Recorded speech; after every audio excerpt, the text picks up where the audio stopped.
बार फिर से आपको खुशामदीद कहते हैं। उर्दू पॉइंट के इस फोरम पर आपसे मुलाकात होती है हर सैटरडे को 4 बजे और प्रोग्राम है डॉक्टर सदाकत अली से पूछिए। अस्सलाम वालेकुम डॉक्टर साहब। वालेकुम अस्सलाम। कैसे हैं आप? मैं बिल्कुल खैरियत से? अल्हम्दुलिल्लाह। डॉक्टर साहब, जब दिन का आगाज़ होता है तो कुछ लोग स्लो महसूस करते हैं, जब शाम होती है कुछ लोग जो हैं वो डे पर्सन होते हैं, कुछ इवनिंग पर्सन होते हैं। कुछ लोग जब वीक का स्टार्ट होता है तो मंडे ब्लूज़ का शिकार हो जाते हैं, और जब वीक का इख्तिताम हो रहा होता है, जैसे ये सैटरडे की दोपहर है, सपहर हो रही है, तो कुछ लोग जो हैं उसमें बड़ा लुक फॉरवर्ड कर रहे होते हैं कि अब वीकेंड आने वाला है। ये जो फिनोमिना है, दिन के आगाज़ में अच्छा महसूस करना या बुरा महसूस करना, रात जूं जूं तारीख होती है जवां महसूस करना, जब हफ्ता ख़त्म हो तो बेहतर महसूस करना, मंडे ब्लूज़ का शिकार हो जाना, ये क्या फिनोमिना है?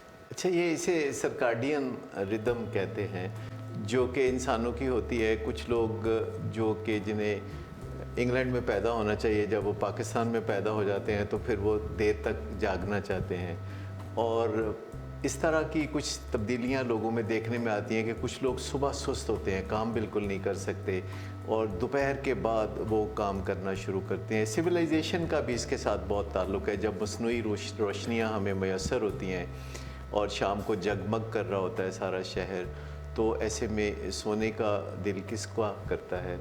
तो फिर कुछ लोग होते हैं जो बड़े डिसिप्लिन्ड होते हैं, जो रात को 9 बजे सो जाते हैं, या देहात में भी ये है कि 8-9 बजे लोग सो चुके होते हैं और सुबह अर्ली मॉर्निंग उठते हैं, कुदरती रोशनी से फ़ायदा उठाते हैं, नेचर के साथ चलते हैं, उनकी साइकिल और नेचर की साइकिल साथ साथ चलती हैं।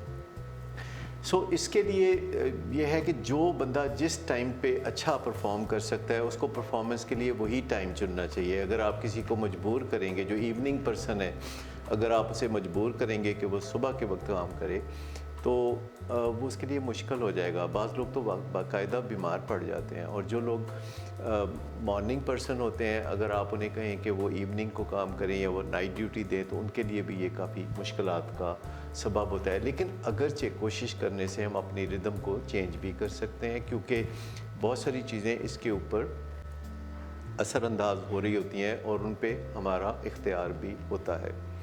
ऐसे हालात में हमें देखना होगा कि अगर हम मॉर्निंग पर्सन है और हमें किसी न किसी वजह से कोई इमरजेंसी ड्यूटी इवनिंग को देनी पड़ती है, तो विल पावर के तहत कभी ना कभी ऐसा करना तो बहुत आसान होगा। लेकिन अगर आप देखें तो अब लाहौर जैसे शहर में दोपहर को 12 बजे मार्केटें खुलती हैं, लोग रात को देर से सोते हैं, सुबह देर से उठते हैं, लेकिन बच्चे स्कूल उसी तरीके से अर्ली मॉर्निंग जाते हैं 7 बजे 8 बजे, और रात को वो जागते रहते हैं। तो आधे बच्चे स्कूल में क्लासों में जाके सो रहे होते हैं। सो ये जो रिदम है हमारे जिस्म में, जो न्यूरोट्रांसमीटर्स का जो खेल है, ये उसके बायस ये रिदम होती है कि लोग अपने मूड और मिजाज के मुताबिक कुछ ख़ास औकात में ही ख़ास काम करना चाहते हैं। लोग टेलीविज़न इवनिंग में देखना चाहते हैं। और दूसरी बात यह कि जितने एडिक्टिव बिहेवियर्स हैं, ये सारे के सारे शाम की तरफ आप देखते हैं। मसलन जितना भी लोग ज़्यादा खाते हैं, शाम को खाते हैं ज़्यादा।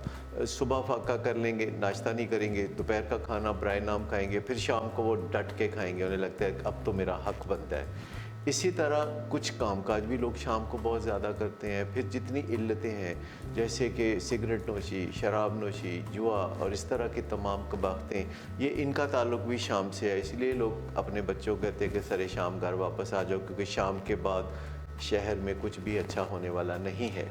क्योंकि जो जो रात ढलती है तो ख़राबियाँ भी अपने अरूज को और शबाब को पहुँचती हैं। सो हमें अपने आप को अगर डिसिप्लिन रखना है, और जो लोग भी आप देखिए जो अर्ली सोने वाले हैं और अर्ली राइज़र हैं, जो सुबह जल्दी उठते हैं, उनका दिन बड़ा होता है, वो सेहतमंद होते हैं, उनको मूड और मिजाज की बीमारियां भी कम होती हैं। सो ये कुदरती तौर पर हमारे रुझानात होते हैं। जेनेटिकली भी हम प्रोन होते हैं कि मॉर्निंग पर्सन है कि इवनिंग पर्सन है, लेकिन हम अपनी जेनेटिक्स को बीट कर सकते हैं। हम जेनेटिक्स के ताबे नहीं हैं। हम अपनी जेनेटिक्स को पीछे हटा के अपनी चॉइसेस को आगे हम ला सकते हैं। सो इन हालात में मैं समझता हूँ कि हम ऐसा करना सीख सकते हैं कि हम कुदरती रोशनियों की तरफ टिल्ट करें, और जब सूरज के साथ अपने सफ़र को जारी हम रखते हैं कि सूरज ग़ुरूब होता है तो हम आराम की तरफ चले जाते हैं, सूरज तलू होता है तो हम कामकाज की तरफ चले जाते हैं। तो जो नेचर के साथ मिलना है और जो नेचर के साथ चलना है, ये हमारे लिए बहुत आसानियाँ पैदा करता है, क्योंकि हम कमज़ोर होते हैं तो नेचर कमज़ोर नहीं होती, नेचर में बड़ी ताकत होती है, लेकिन दरिया के बहाव के ख़िलाफ़ चलना अक्सर हमें थका देता है। बहुत अच्छी बात है। थोड़ा सा ये भी बताइए, जो मंडे ब्लूज़ का फिनोमेना है, और एक रिसर्च में ये भी देखा गया है कि सुबह 5 बजे, 4 बजे, 3 बजे लोगों को खुदा न खास्ता मंडे की सुबह को हार्ट अटैक की भी ज़्यादा शिकायत होती है। तो ये मंडे ब्लूज़ का क्या फिनोमेना? अच्छा, मंडे ब्लूज़ का जहाँ तक ताल्लुक़ है तो सैटरडे संडे को आराम करने के बाद कुछ दिल करता है कि आराम ही करते रहें, लेकिन मंडे का दिन जो है वो एक हॉन्ट करने लगता है हमें। मंडे की सुबह 8:45 बजे दुनिया में सबसे ज़्यादा हार्ट अटैक होते हैं, इनको मंडे ब्लूज़ कहा जाता है। तो इन हालात में अगर देखा जाए तो हम बात कर रहे थे पिछले प्रोग्राम में कि छुट्टी का तसव्वुर नहीं है, यानी हमारे कुदरत ने हमारा जो निज़ाम बनाया उसमें छुट्टी का तसव्वुर नहीं। हम रोज़ काम कर सकते हैं। दुनिया में कुछ ऐसे ममालिक है जहाँ 7 डेज़ ए वीक काम को तरजीह दी जाती है, जैसे चाइना में इसका बड़ा रवाज है। फिर इस्लाम में भी, हमारे मज़हब में भी कोई छुट्टी का तसव्वुर नहीं है, और जुमे को जो छुट्टी समझा जाता है तो ये लोगों का अपना ख्याल है, जबकि सिर्फ जुमे की नमाज के लिए दुकानें बंद करने का या कारोबार रोकने का हुक्म है। जब जुमे की नमाज ख़त्म हो जाए तो हुक्म है कि निकलो रिज़्क़ की तलाश में। सो जब हम 7 डेज़ ए वीक वर्क करने की आदत बनाते हैं तो हमें मंडे ब्लूज़ भी नहीं होते। और बाज़ लोग तो मंडे को ही इस तसव्वुर के साथ बड़ी मुश्किल से कामकाज की तरफ जाते हैं, और फिर ट्यूसडे को और वेडनेसडे को वो सोचते हैं कि अच्छे दिन आने वाले हैं, और अच्छे दिनों से उनकी मुराद सैटरडे संडे होता है। सो मैं समझता हूँ कि अगर हम दिनों की कैद से आज़ाद हो जाएं, दिनों का जो स्लॉट बनाया हुआ है उसको आज़ाद हो जाएं, और जो काम भी हमने करना है, जो हम 5 दिन में करते हैं उसको 7 दिन पे फैला सकते हैं, और थोड़ा काम कर सकते हैं हर रोज़, यानी पर डे वर्क थोड़ा हो जाएगा, और पर डे कुछ ना कुछ इंजॉय करने की हमें आदत पड़ जाएगी, ज़िंदगी के दूसरे अमूर को निपटाने की आदत पड़ जाएगी। सो ये जो छुट्टी का तस्वर है, इसके बावजूद अगर आप गौर करना चाहें तो अगर आप किसी से पूछें कि आपने, यानी आप दफ्तर में किसी से आप बात कर रहे हैं और आप उससे पूछते हैं कि पिछले 1 साल में आपने कितनी छुट्टियां की हैं, तो वो आपको संडेज़ वाली छुट्टियों का जिक्र नहीं करेंगे। वो बताएंगे नहीं, मैंने तो बस 25 छुट्टियाँ की हैं या 50 छुट्टियाँ की हैं, और इससे मुराद उनकी वो 52 छुट्टियाँ नहीं होती जो कि संडे की छुट्टियाँ हैं, और वो 52 छुट्टियाँ भी नहीं होती जो कि सैटरडे की होती हैं, और वो उसे छुट्टी तस्वर करना ही छोड़ देते हैं। सो सैटरडे संडे को या संडे को जो छुट्टी होती है उसको जब हम मुसलसल करते रहते हैं तो वो अपनी इम्पैक्ट खो देती है। तो फिर ऐसी चीज़ जो अपनी इम्पैक्ट खो दे उसका कोई फ़ायदा नहीं। लिहाजा जब छुट्टी का तस्वर आता है तो हमारे ज़हन में एक काम ना करने का तस्वर आता है, और जब काम का तस्वर आता है तो फिर थोड़ी सी तकलीफ़ भी उठती है। इसी वजह से मंडे को सुबह 9 बजे जो दिल के दौरे हैं वो ज़्यादा पड़ते हैं। ये एक बात ऐसे कहते हैं पंजाबी में, काम जो जड़ा है वो जवान दी मौत है। एक्चुअली जब आप काम कभी करते हैं और कभी नहीं करते तो काम दुश्वार हो जाता है, और जब आप काम करते रहते हैं तो वो इतना दुश्वार नहीं होता। कहते हैं कि अगर आपको कोई दफ्तर में काम हो तो आप ऐसे बंदे को सौंपिए जो सबसे ज़्यादा मसरूफ़ है, तो वो आपका काम ज़रूर कर देगा। लेकिन जो बंदा बिल्कुल वेला बैठा है, अगर आपने उसे काम दे दिया तो बस समझे फिर काम जो है वो जवान की मौत है। उसको छुट्टी न मिली जिसने सबक याद किया है। मकतब इश्क के अंदाज निराले देखे। अच्छा डॉक्टर साहब, बात ये है कि हम हर प्रोग्राम लेके चलते हैं, आप लोगों के जो सवालात आ रहे हैं उनके भी आप जवाब दे रहे हैं। सो इनबॉक्स में भी सवाल आते हैं उर्दू पॉइंट पे। इसके अलावा जो प्रोग्राम हमारा इस वक्त लाइव चल रहा है उसमें भी सवाल आ रहे हैं, उनको भी हम जमा करते हैं, आपके सामने रखते हैं, मसलों के हल देखते हैं। इसके अलावा हमने एक तरीका पिछले प्रोग्राम से अख़ज़ किया है, क्योंकि जो हमने पिछले से पिछला प्रोग्राम किया था उसमें तंबाकू नोशी को लेकर बहुत से सवाल आए थे। तो लास्ट प्रोग्राम में हमने अपना थीम जो था, बैकग्राउंड थीम, प्रोग्राम तो चल रहा था आगे, मगर बैकग्राउंड थीम में हम हर थोड़े थोड़े वक्फे के बाद तंबाकू नोशी को छोड़ने के बारे में, सिगरेट स्मोकिंग क्विट करने के बारे में भी आप टिप्स दे रहे थे। इस पर हमने सोचा है कि इस प्रोग्राम में एक बैकग्राउंड थीम हम ये रखें कि वज़न कम किस तरह से किया जाए, क्योंकि वज़न जो है बढ़ जाना बहुत से लोगों का मसला है, ओबेसिटी बहुत से लोगों का मसला है। तो मैं आपसे ये कहूँगा कि जहाँ पे हमारे पास ये सवालात मौजूद हैं प्रोग्राम में, इनके तो आपसे हम जवाब लेंगे, मगर थोड़े से आप टिप्स दें how to maintain a balanced a correct weight. वज़न को कैसे बैलेंस में रखा जाए, कैसे मुनासिब रखा जाए, उसके लिए क्या तदाबीर जो है वो हम अपनी ज़िंदगी में शामिल करें। आपने तो एक तरह से मेरी दुखती रग पे हाथ रख दिया। किसी ज़माने में मेरा वज़न बहुत ज़्यादा था, 232 पाउंड तक मेरा वज़न हो गया था। और उसकी बुनियादी वजह ये थी कि मैं उस ज़माने में पानी पिया ही नहीं करता था, मैं कोको कोला पिया करता था। यानी $1 रोज़ का मैं कोको कोला का ले डाला। हाँ, तो ये कोई आज से 40 साल पहले की बात है। तो मेरा वज़न बहुत बढ़ गया। और अमूमन ये जो मैं कोको कोला का ये जो डाला मंगवाया करता था, ये अपने लिए नहीं मंगवाता था, ये मैं मेहमानों के लिए मंगवाता था। फिर मैं खुद उसे पी जाता था। मैं कहता था कि चले लोग पी रहे हैं तो मैं भी इंजॉय करूँ। सो ये एक मेरा स्ट्रगल रहा वज़न कम करने के साथ, जिसमें मैंने 1984 में पहली दफ़ा वज़न जो कम किया 10 किलो, तो वो मैंने पैदल चल चल के किया। यानी मैं रोज़ाना लारस गार्डन में 2.5-3 घंटे पैदल चलता था और उसके साथ मैं किताब पढ़ा करता था। अच्छा, वो जो रास्ता था लारस गार्डन के अंदर वो मुझे ज़बानी याद हो गया था और मैं किताब पढ़ते हुए कभी किसी से टकराया नहीं था या कोई मखबूतुल हवासी नहीं हुई थी।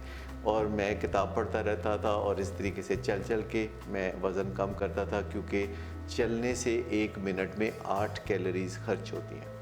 तो 10 किलो तकरीबन तब मैंने वज़न कम किया और फिर मेरा ध्यान इधर उधर हो गया। लेकिन उस 10 किलो वज़न को मैंने मेंटेन किया, तो तब भी मेरा वज़न कोई 20 किलो ज़्यादा था। तो आगे फिर चल के मुझे फिर 1991 में अमेरिका के एक सरकारी दौरे पे जाने का मौका मिला। तो मुझे ख़्याल आया कि ये मैं अमेरिका जा रहा हूँ तो कुछ वज़न कम कर लूँ, कुछ मैं शेप में हो जाऊँ तो अच्छा है। तो फिर मैंने वज़न कम करने के लिए वो एक बाज़ार से प्रोडक्ट मिलती थी जिसका मिल्क शेक होता था, और वो अमेरिका की बनी हुई प्रोडक्ट थी जिसमें दूध में मिला के उसको पीते थे, तो ऐसे लगता था कि मैदा बहुत अच्छी तरह से भर गया है। सो मैं यूँ करता था कि दिन में 3 दफ़ा वो मिल्क शेक पी लेता था और फिर खाना खाने की कोई ख़ास ज़्यादा सकत नहीं रहती थी। तो 10 किलो वज़न फिर मैंने तब कम किया।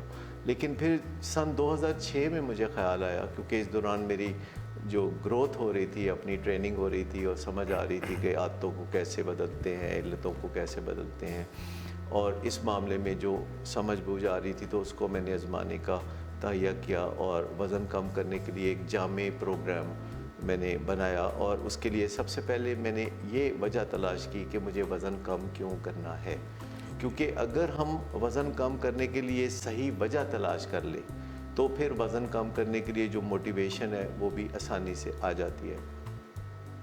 तो 2006 में जब मैंने वज़न कम करने की वजह तलाश की तो वो मुझे ये नज़र आई कि अब मैं तकरीबन जो है 60s के अंदर पहुंचने वाला हूं। उस वक्त मेरी एज को तकरीबन 55 थी। तो मैंने सोचा कि अपनी इस एज के लिहाज से अगर मैं सेहतमंद ज़िंदगी गुजारना चाहता हूं, अगर मैं अच्छा फ़ील करना चाहता हूं, तो फिर वज़न कम करना ज़रूरी है। उसमें मेरे नज़रिए कोई कॉस्मेटिक रीज़न्स नहीं थे, कोई ये वजूहत नहीं थी कि मैं अच्छा दिखूं या मैं स्मार्ट दिखूं, बल्कि ये था कि मैं सेहतमंद रहूं और मुझे कभी किसी दिन हार्ट अटैक के साथ किसी अस्पताल में ना जाना पड़े। उसके लिए मोटिवेशन बढ़ाने के लिए मैंने पंजाब इंस्टीट्यूट ऑफ कार्डियोलॉजी को अपना रास्ता बना लिया कि रोज़ाना आते हुए मैं गाड़ी पार्क करता और पंजाब इंस्टीट्यूट ऑफ कार्डियोलॉजी में जाके आईसीयू में उन पेशेंट्स को मैं हेलो हाय करता कि जो दिल के दौरे से पिछली रात पहुँचे हैं, और फिर मैं नए सिरे से अपनी मोटिवेशन को अप करता। ये तकलीफ़ के ज़रिए मोटिवेशन को अप करने का एक ज़रिया था कि सोच के कि कहीं मुझे इस अज़ियत से ना गुज़रना पड़े, तो मैं अपनी मोटिवेशन को अप करता था।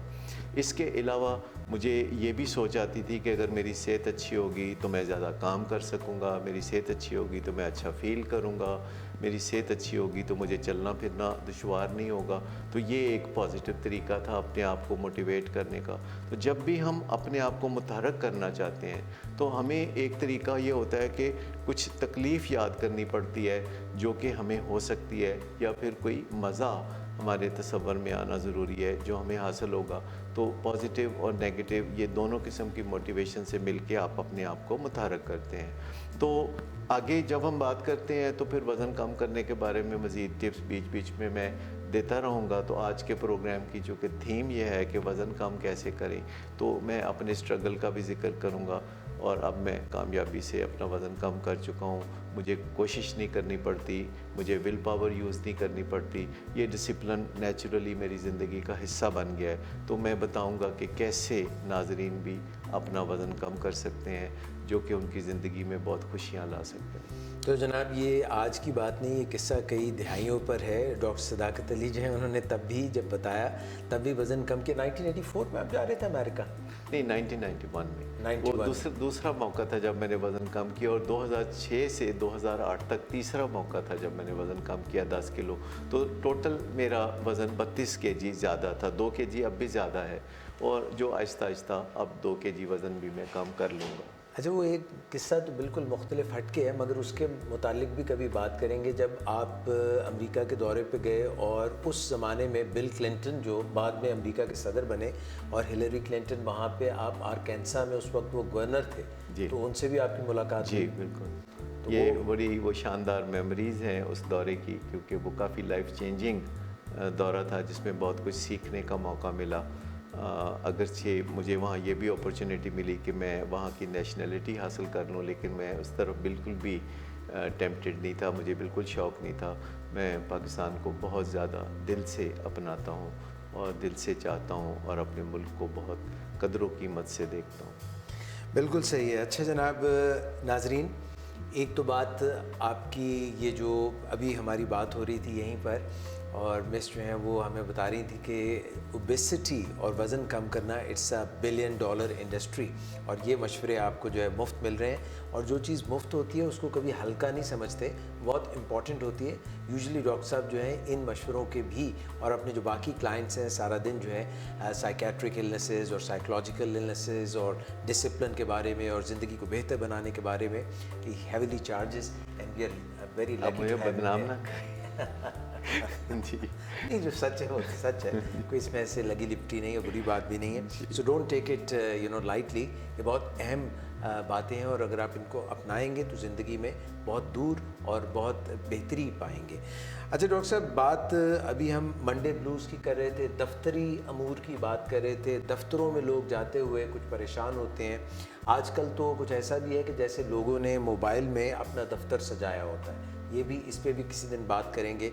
और मैं ये भी कहना चाहता हूँ कि आप हमें फ़ोन भी कर सकते हैं। नेक्स्ट वीक हमने ये उर्दू पॉइंट पे, जो हमारा प्रोग्राम हर 4 बजे सैटरडे को होता है, उसमें आप ये भी कर सकते हैं कि हमें कॉल कर सकते हैं। हम आपको अपना नंबर, टेलीफोन नंबर आपसे शेयर करेंगे। So from next week you can call us live.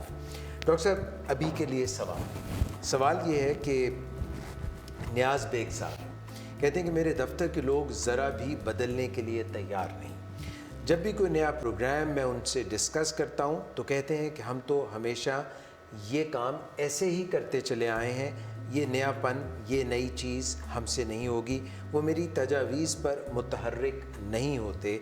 ऐसे में अगर मैं ज़्यादा दबाव डालूं तो मुझे लगता है कि वो मेरे मातहत दर हकीकत टैलेंटेड तो हैं, मगर वो नया और आसान और सहल और नए तरीके अपनाने को तैयार नहीं है, बल्कि इशारों कनायों में ये इजहार करने लगते हैं कि हम छोड़कर आपके कंपेटिटर्स को ज्वाइन कर लेंगे।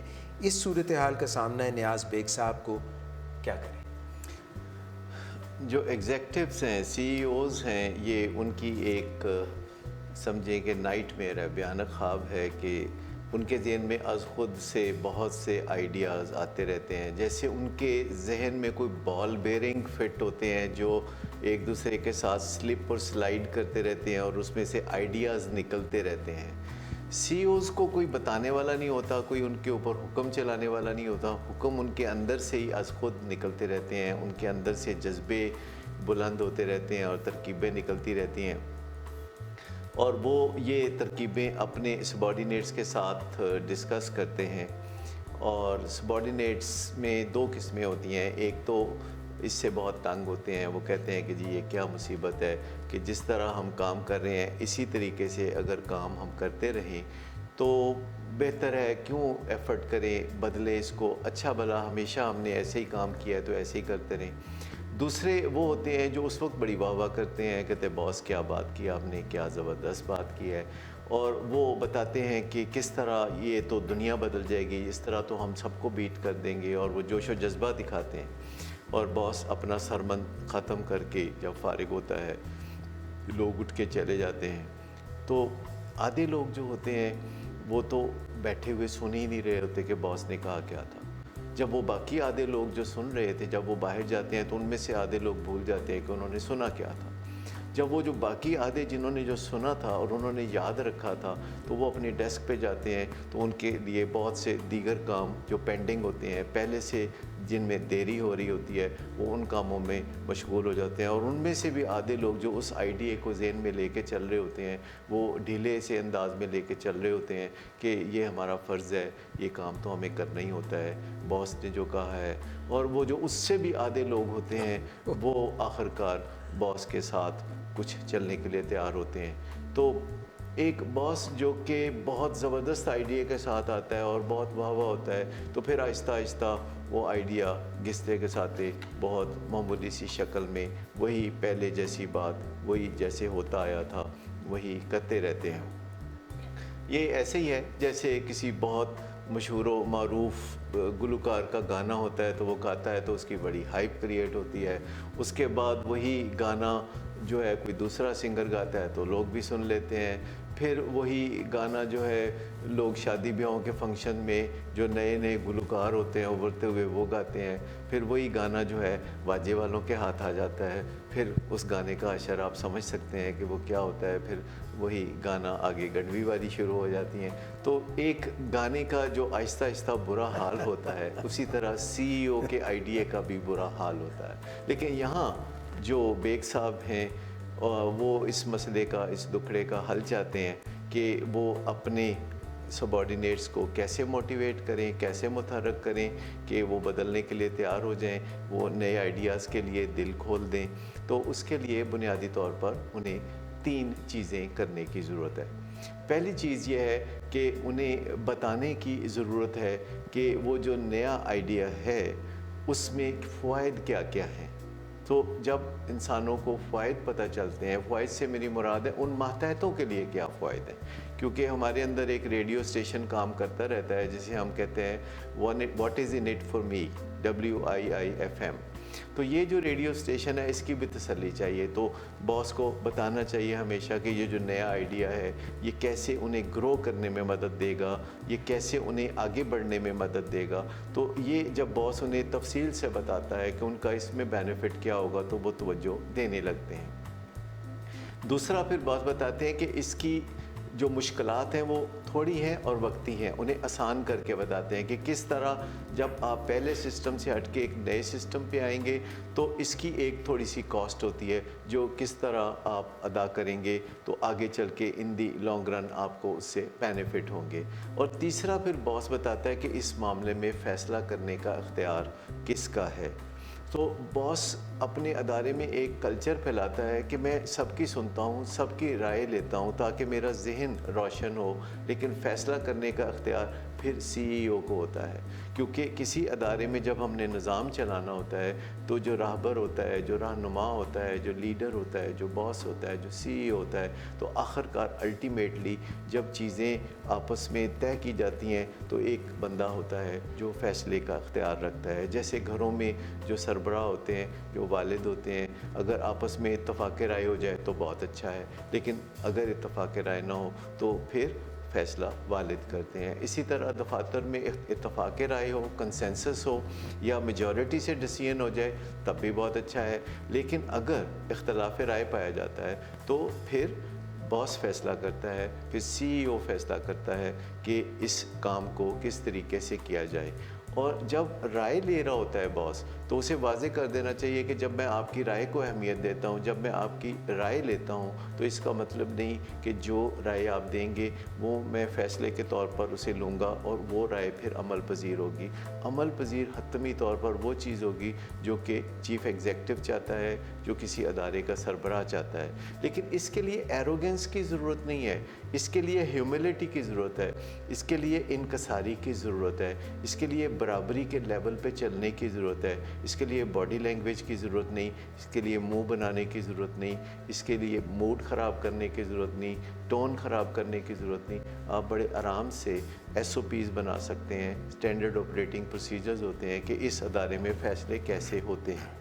अच्छा, अब अगर आपके ज़हन में ये डर होता है कि वो आपका अदारा छोड़ के किसी दूसरे अदारे में चले जाएंगे, तो फिर आप फ़ियर से ऑपरेट करना शुरू कर देंगे, क्योंकि फ़ियर से ऑपरेट करने से नताइज कभी भी अच्छे नहीं निकलते। अच्छा, फ़ियर से ऑपरेट ना करने का मतलब ये नहीं है कि आप बहादुरी से ऑपरेट करना शुरू कर दें, क्योंकि फ़ियर का ऑपोजिट जो होता है वो बहादुरी नहीं होता।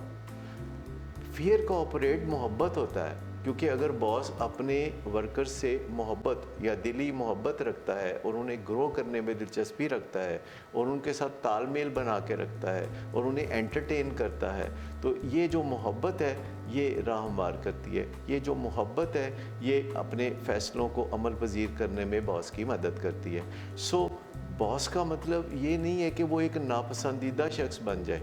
बॉस का एक पर्पज़ ये होना चाहिए अदारे में, CEO का एक नुक्ता नज़र ये होना चाहिए कि वो हर दिल अजीज़ भी हो। इसके अलावा बॉस को ये भी मद्देनज़र रखना चाहिए कि उसके अदारे में कुछ लोग हैं जो बाकी लोगों में हर दिल अजीज़ हैं। यानी कुछ लोगों में फितरी ये सलाहियतें होती है कि हर कोई अपना मसला लेके उनकी तरफ बढ़ता है, और ये जो इन्फ्लुएंसर्स हैं, ये जो राय पे असरअंदाज होने वाले लोग हैं, जो कि अदारे में घूम फिर रहे होते हैं और लोग अपने दुखड़े लेके उन तक जाते हैं, अगर बॉस इनको अपने साथ मिला के रखे और इनसे तालमेल बना के रखे और पहले ऐसे लोगों को आइडेंटिफाई कर ले जो उसके अदारे में ज़्यादा असर व रसूख रखते हैं और बज़ाहिर लगता है कि जैसे कि वो अदारे के ख़िलाफ़ हैं, जबकि वो अदारे के ख़िलाफ़ नहीं होते, बल्कि वो अदारे में काम करने वालों के हक़ में होते हैं। सो अगर वो काम करने वालों के लिए दर्द दिल रखते हैं तो ऐसे लोगों को आप अपने साथ तालमेल में बना के रख सकते हैं। ऐसे गोल्डन ब्रिज तामीर कर सकते हैं कि जिनके ऊपर आप चलते हुए ऐसे लोगों तक पहुंच सकें जो कि आपके साथ तावन नहीं करते, कंप्लायंस नहीं देते, तो आप खुद और आप इन असर रखने वाले लोगों के साथ मिल के अपने मातहतों को उस राह पे चला सकते हैं जिसमें सबकी फलाह है और कंपनी का भी फ़ायदा है और कंपनी में काम करने वाले लोगों का भी। बहुत अच्छी बात आपने की नियाज़ बेग साहब। मुझे लगता है कि आपके मसले का हल भी इंशाल्लाह मिल गया होगा। 2-3 बातें आपने देखा होगा कि एक बंदूक सी होती है, एक पिस्टल सा होता है, वो अगर आप किसी की तरफ करके फायर करें तो उसमें से फूल निकलता है, उसमें से गोली नहीं निकलती। इसी तरह से लोग जब आपके ऊपर पत्थर फेंकते हैं तो आपके पास एक चॉइस होती है, या तो आप अपने इर्द गिर्द जो है एक दीवार फसील तामीर कर लें और उसके अकब में उसके पीछे ओट में बैठ जाएं, या दूसरा तरीका है कि अपना सुनहरा पुल गोल्डन ब्रिज बना लें। So this is entirely up to you. अच्छा जी, ये बात वो टिप जो है मेरे ख्याल में वज़न कम करने के हवाले से फिर मैं देना चाहूँगा कि सबसे पहले आपको पता होना चाहिए कि कैलोरी क्या चीज़ होती है, यानी तवानाई का क्या पैमाना है, जो कि जिसे हरारा कहते हैं उर्दू में। जैसे कि आप समझिए कि एक अंडे में जो कि बॉयल करें आप, अगर यानी फ्राई ना करें, तो उसमें 70 से 80 तक कैलोरीज़ होती हैं। ये अंडे के साइज़ पे डिपेंड करता है कि मुर्गी ने किस फराख दिली से अंडा दिया है। तो ये 70 से 80 या 90 कैलोरीज़ तक एक अंडे में होती हैं, लेकिन जब आप इसे कोई 15 ग्राम घी में फ्राई करते हैं तो ये कैलोरीज़ कोई 250 तक चली जाती हैं। सो आप समझ लें कि एक बॉयल अंडे की निस्बत जो फ्राई अंडा होता है या जो आमलेट होता है, तो उसमें कैलोरीज़ 3 गुना तक हो सकती हैं। कैलोरीज़ का कॉन्सेप्ट होना बहुत ज़रूरी है। पानी में कोई कैलोरीज़ नहीं होती, पानी आप जितना चाहे पी सकते हैं। कुछ चीज़ों में बहुत कम कैलोरीज़ होती हैं, जैसे खीरा, टमाटर, सलाद, इन चीज़ों में कैलोरीज़ बहुत कम होती हैं और आप इन्हें मैदे को भरने के लिए इस्तेमाल कर सकते हैं। अच्छा, खाने पीने के बारे में 2 असूल हैं जिनको हमारे दिमाग ने हमेशा से सीखा हुआ है। एक असूल ये है कि जिस चीज़ के खाने में ज़्यादा वक्त लगता है उससे तसल्ली ज़्यादा होती है। यानी अगर हम किसी चीज़ को खा रहे हों और 25 मिनट गुजर जाएं तो हमारे दिमाग की तसल्ली हो जाती है। एक सैटिस्फैक्शन सेंटर है, एक तसल्ली वाला सेंटर है खाने पीने के हवाले से, तो हमारे दिमाग में वहाँ पैगाम पहुँच जाता है कि इनफ खा लिया है और अब छोड़ दो। तो एक टाइम स्पैन है, जैसे अगर आप बर्गर खाते हैं किसी फास्ट फूड चेन से तो वो 3 मिनट में ख़त्म हो जाता है, फिर आपकी तसल्ली नहीं होती, फिर आप कहते हैं मंचिंग शुरू करें, ये जो पोटैटो चिप्स हैं ये खा लें जिनके अंदर बहुत कैलोरीज़ होती हैं। तो आप याद रखें कि आपने ऐसी चीज़ें खानी है जिनमें कम कैलोरीज़ होती हैं और जिन्हें चबाना पड़ता है, जिनमें देर लगती है खाने के अंदर। तो खाने को इस तरह कुक किया जाए, फिर सलाद का इस्तेमाल किया जाए जिसे चबाना पड़ता है। तो 25 मिनट आपको खाना खाते हुए लगने चाहिए। इसमें खाने की स्पीड को ज़रा स्लो रख के भी आप मदद ले सकते हैं, निवालों को ज़्यादा चबा के भी मदद ले सकते हैं। तो जितना ज़्यादा देर लगेगी कुछ खाने में, जैसे गजरेला है तो आप फटाफट खा जाएंगे और उसमें 1000 कैलोरीज होंगी जो आप खा जाएंगे। सो कैलोरीज का तसव्वुर जहन में रखें, फिर खाने के लिए जो टाइम ड्यूरेशन है उसको जहन में रखें कि 25 मिनट आपको खाने पे खर्च करने चाहिए। प्लस खाना खाते हुए आप टीवी मत देखें, खाना को पूरी तवज्जो दें। खाना आपसे पूरी मोहब्बत और तवज्जो और एहतराम मांगता है, पूरा मज़ा मांगता है। यानी आपके होंठों से जब खाना आपकी ज़बान को छूता हुआ गले से उतरता है तो हर जगह नए नए मकामात आते हैं मज़े के जिनसे आप लुत्फ़ उठा सकते हैं। तो एक तो ये 25 मिनट का ख्याल रखें। दूसरा, खाने का हुजम कोई ऐसा होना चाहिए कि जो आपका मैदा है वो जाके थोड़ा स्ट्रेच हो, क्योंकि जब मैदा स्ट्रेच होता है तो आपके जहन को पैगाम मिलता है कि आपका जो खाने का सिलसिला है वो इनफ हो गया है, आप पुरबाश हो गए हैं, आपकी तसल्ली हो गई है। तो ये दोनों चीज़ों की जो कम्बिनेशन है जिसमें खाने खाते हुए देर ज़्यादा लगे और मैदा भर के ज़रा स्ट्रेच हो, ज़रा फैलाव की तरफ जाए थोड़ी देर के लिए, तो उससे हमारे दिमाग में ये तसल्ली हो जाती है कि हमने काफ़ी इनफ खा लिया है। तो इन दो टिप्स पे अमल करने से भी हमें वज़न कम करने में मदद मिलेगी। अभी थोड़ी देर में हम और भी टिप्स बताएंगे वज़न कम करने के हवाले से जो कारआमद है और रिसर्च से साबितशुदा है कि उनका फ़ायदा होता है। टिप्स तो आप बता रहे हैं, मगर वो एक वाक़या था जो आपने मुझसे एक दफ़ा शेयर किया था, जो कि एक शायद जोक था या सच था। जो एक बंदा सर्कस में काम करता था और लोगों को खाना खा के दिखाता था। अच्छा, वो एक बंदा था जो सर्कस में जिसकी ड्यूटी थी कि वो उसने दावा किया कि वो बहुत ज़्यादा खाना खा सकता है और वो 50 रोटियां खा के तो दिखाया करता था और ढेर सारा सालन खा के दिखाया करता था। तो एक दिन सर्कस में जो है उन्होंने 2 शो करने का प्रोग्राम बनाया। कोई स्पेशल ओकेजन था, कोई फेस्टिवल था, कोई मौका था। तो पहले शो में उसने 50 रोटियां जो खाना जो खा के दिखाया, तो वो शो बड़ा कामयाब रहा। तो उसकी बुनियाद पे दूसरे शो की टिकटें बहुत आसानी से बिक गईं, लेकिन इतनी देर में पता चला कि वो बंदा गायब है। तो किसी ने पता चलाया तो पता चला कि वो अपने घर की तरफ भागा भागा जा रहा है। तो वो घर की तरफ भागा जा रहा था, तो गए उसको जाके, तो वो देखा तो वो घर पहुंचा हुआ था, दरवाज़ा खटखटाया, वो बाहर ही नहीं आ रहा। काफ़ी देर के बाद वो बाहर आया, कहते सर हमने टिकटें बेची हैं आपके सहारे, तो आप ये भाग के घर आ गए हैं कि आप मज़ीद खाना नहीं खा सकते। कहते नहीं, वो तो मैं ड्यूटी करना तो हूँ, मैं जाके फिर ड्यूटी करांगा ही, लेकिन मैं खाना भी तो खाना होता है। तो वो घर खाना खाने आया था, तो वो जाके भी उसने अभी ड्यूटी करनी थी। तो कुछ लोग खाने का ऐसा वो रखते हैं। इसी तरह हमारा एक अस्पताल है ज़ियाबितस का, जिसमें हम लोगों को चार्ट बना के देते हैं कि खाने को सुबह ये खाएं, दोपहर को ये खाएं, शाम को ये खाएं।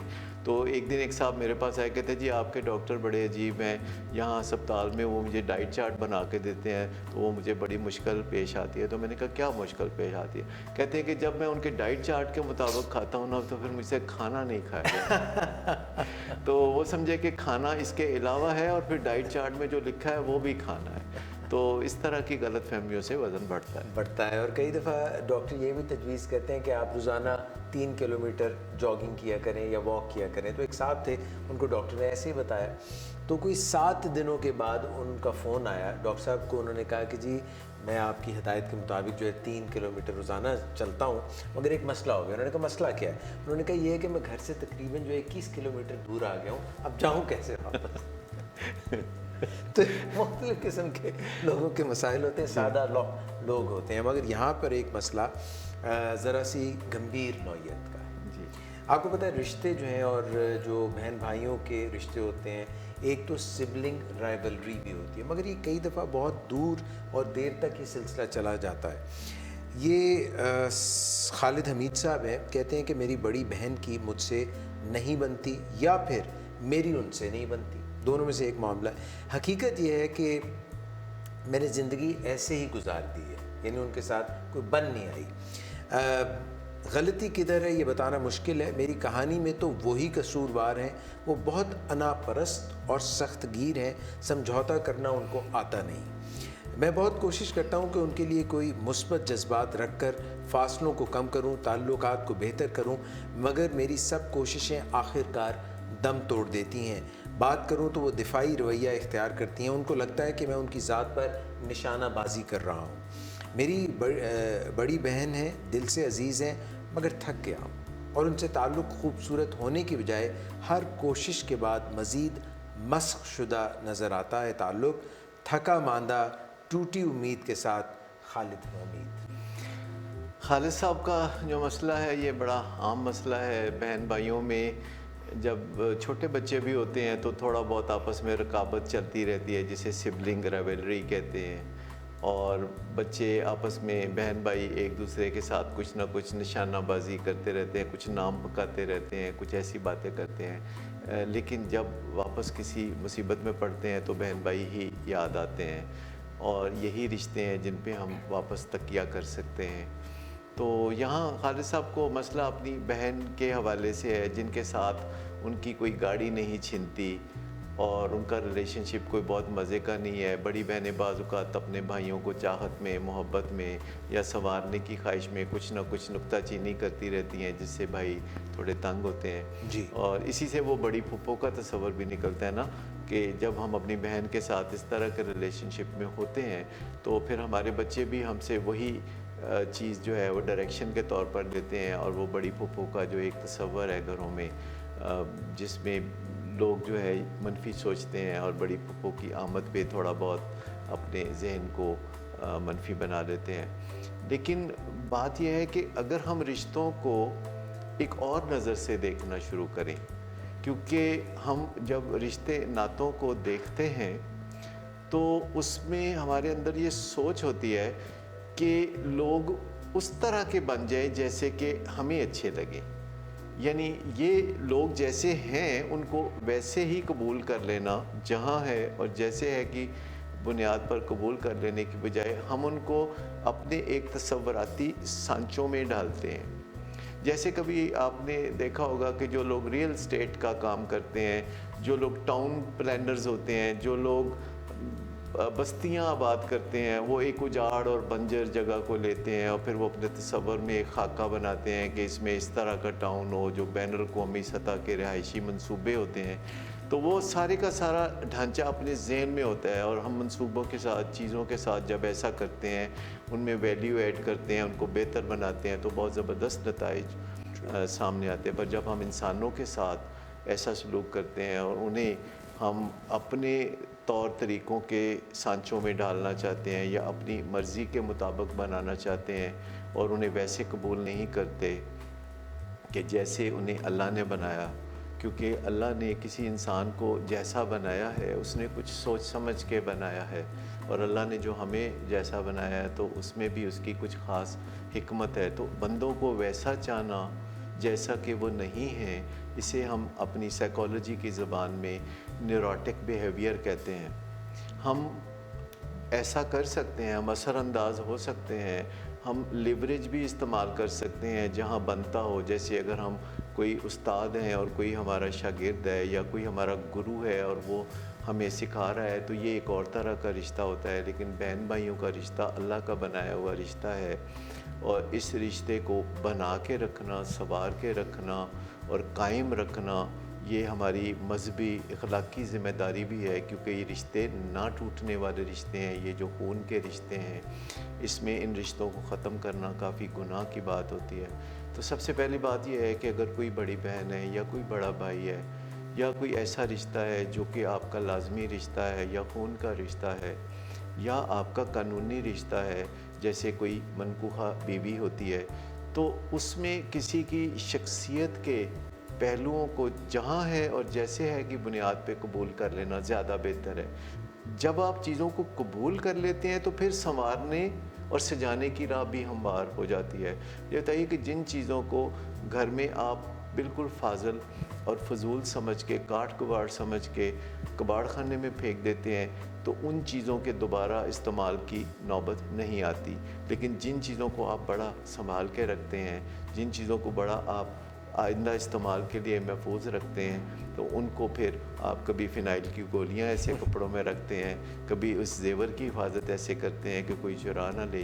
तो जब हम चीज़ों को अपनाते हैं और कीमती समझते हैं, तो फिर हम साल के बाद जेवरात को कभी पॉलिश कराने बैठ जाते हैं, कभी उनके हम डिज़ाइन में कोई तब्दीली करते हैं। तो सबसे पहले ये है कि रिश्तों को बनाना, उनको कायम रखना, उनको खूबसूरत बनाना, उनके अंदर तबादला ख्याल ऐसा रखना कि जिससे मोहब्बत फूटती हो। जब मोहब्बत के साथ आप लोगों के साथ इंटरेक्ट करते हैं और उन्हें आप यकीन दिलाते हैं कि आप उन्हें हर सूरत में अपना रिश्ता समझते हैं, उन्हें ओन करते हैं, तो वो फिर आगे बढ़ के पूछ भी सकते हैं कि 10 काका तू की चाहना है, मतलब अब तुम्हारी क्या मर्ज़ी है, मैं क्या करूं। तो बड़ी बहन है, और बड़ी बहनें माओं की तरह भी बाज़ औक़ात होती हैं। वो माओं की तरह बाज़ औक़ात आपको तरबियत भी देना चाहती हैं, वो आप में प्राइड भी लेती हैं, वो आप पे फ़ख्र भी करती हैं। तो थोड़ा दिल तो मेरा ख़्याल है बड़ा करना पड़ेगा, और इस रिश्ते का मज़ा लेने के लिए, इस रिश्ते का लुत्फ़ उठाने के लिए तैयार होना पड़ेगा, बजाय इसके कि जब भी हम देखें तो हम फॉल्ट फाइंडिंग करें। ये जो नुक्ता चीनी है, और फिर नुक्ता चीनी में जब तौहीन शामिल हो जाती है तो नुक्ता चीनी ज़हर कातिल हो जाती है। फिर खामोशियाँ आ जाती हैं, फिर रिश्ते जो है दूर हो जाते हैं, फिर एक दूसरे को मिले सदियाँ बीत जाती हैं। तो इंसान फिर अपने इन रिश्तों से जब महरूम होता है तो उसकी ज़िंदगी तन्हा और अलग थलग गुज़रती है। फिर जब अपनों का साथ नहीं होता तो फिर हमारा झुकाव गैरों की तरफ होता है। तो इससे कहीं अच्छा है कि हम अपने रिश्ते नातों को ज़रा संवार के रखें। बात आपने बिल्कुल कही है सही कि रिश्तों में जब दरार आ जाती है, दिलों में जब मैल आ जाती है, तो फिर मामलात मुश्किल हो जाते हैं, और हमें प्रीएम्प्टिवली पहले से ही उस चीज़ को भांप लेना चाहिए। मगर क्या करें, इंसान जो है उसकी अजीब शख्सियत है, अजीब उसका तरीका है कि वज़न तो सभी कम करना चाहते हैं, मगर जब खाने बैठते हैं तो बिस्यार खोरी जो है वो ज़रूरी हो जाती है। अच्छा, मैं फिर आपके इशारा समझते हुए कि ये आप चाह रहे हैं कि मैं टिप दूं खाने पीने के हवाले से कि उस पे ज़रा काबू पाया जाए ताकि वज़न काबू में आ सके। तो सबसे पहली बात यह है कि जब आप खाना खाने बैठें तो एक सिंगल सर्विंग में बिलीव करें, यानी जब आप खाना प्लेट में डालते हैं तो जितना डालना है डाल लें। आप उसमें उस वक्त कंजूसी ना बरतें कि मैं थोड़ा डालता हूँ और फिर थोड़ा और डाल लें, फिर थोड़ा और डाल लें। तो सिंगल सर्विंग, चाहे आप प्लेट जितनी मर्ज़ी भर लें, तो सिंगल सर्विंग आप रखें। और जब आप खाने बैठें तो आपका नज़रिया होना चाहिए कि आपने कुछ ना कुछ खाना जो है वो छोड़ना ज़रूर है, प्लेट को बिल्कुल साफ़ नहीं करना। जब आप खाना खाते हुए प्लेट में से कुछ खाली छोड़ देते हैं खाना और उसे नहीं खाते, तो आप उस खाने को कह रहे होते हैं कि मैं तुम्हें खाने से इनकार करता हूँ। तो ये जो हमारे ज़हन में है कि खाने का कभी इनकार नहीं करना चाहिए, चाहे कोई पेश करे, चाहे हम खुद प्लेट में डालें। जैसे माएँ अक्सर बच्चों का बचा हुआ भी खा जाती हैं, मेहमानों का बचा हुआ भी खा जाती हैं, किचन में खाना पकाते हुए भी खा जाती हैं, तो इसके नतीजे में मोटापा ही सामने आता है। लेकिन अगर हम ये वतीरा बना लें कि सबसे पहले ये है कि हम सिंगल में बिलीव करना शुरू कर दें, एक हेल्पिंग यानी एक रोटी, एक दफ़ा सालन डालना, और उसके अलावा फिर उसमें से कुछ छोड़ना।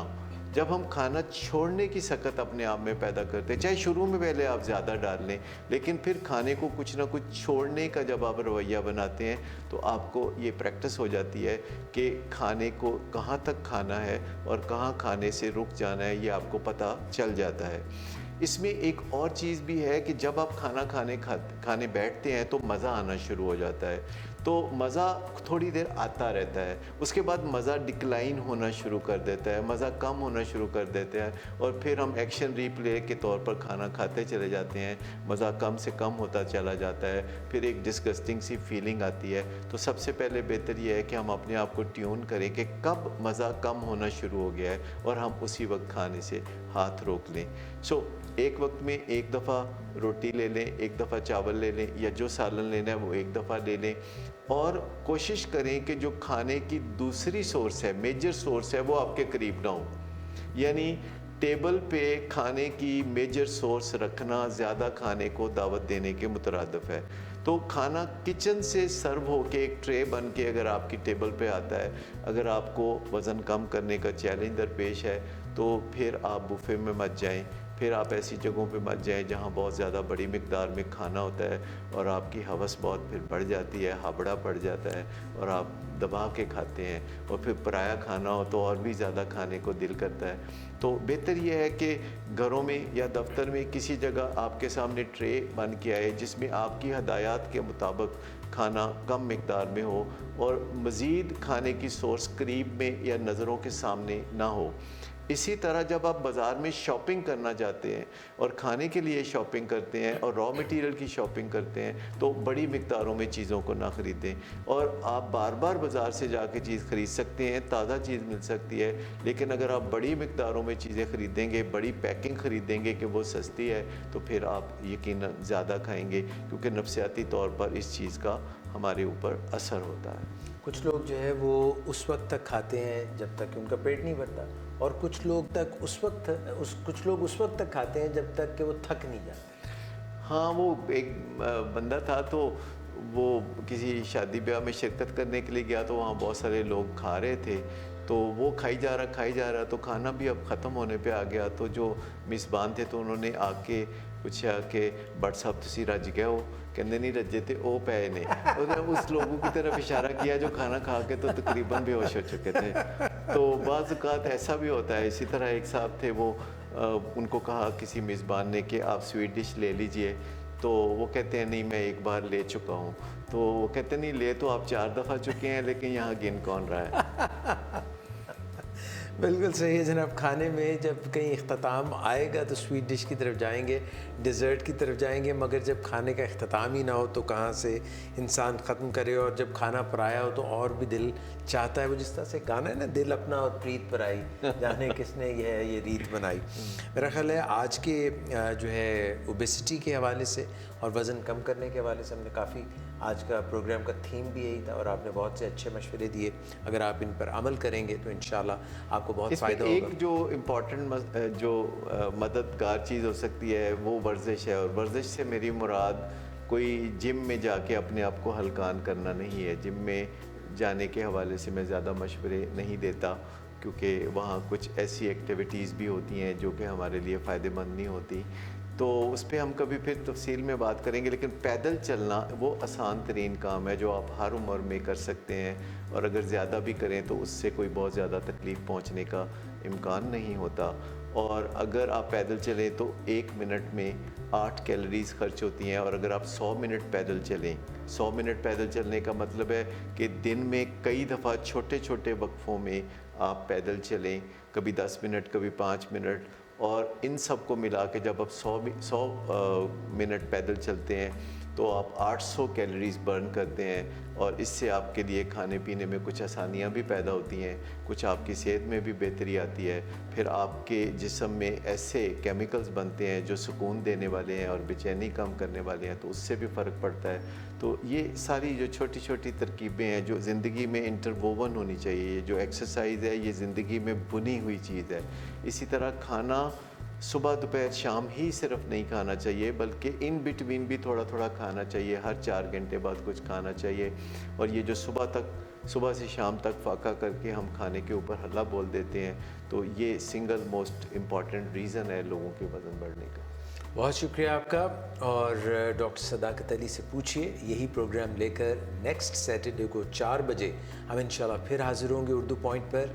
और आपके लिए टेलीफोन नंबर भी फ्लोट करेंगे ताकि आप हमें फ़ोन कर सकें। तो जनाब, आज के सब मशवरों के लिए और आज की जो प्रैक्टिकल बातें आपने हमसे शेयर की और लोगों के मसाइल जो हमारे पास पहुंच रहे थे इनबॉक्स में, उनके लिए आपका बहुत बहुत शुक्रिया। सवालात आते रहेंगे, हमारा प्रोग्राम आगे बढ़ता रहेगा, यूँ चलता रहेगा। Thank you very much. आप लोगों का भी हमें ज्वाइन करने का बहुत शुक्रिया। Until next week, doctor Ejaz Qureshi और डॉक्टर सदाकत अली को इजाज़त दीजिए। अल्लाह हाफ़िज़। खुदा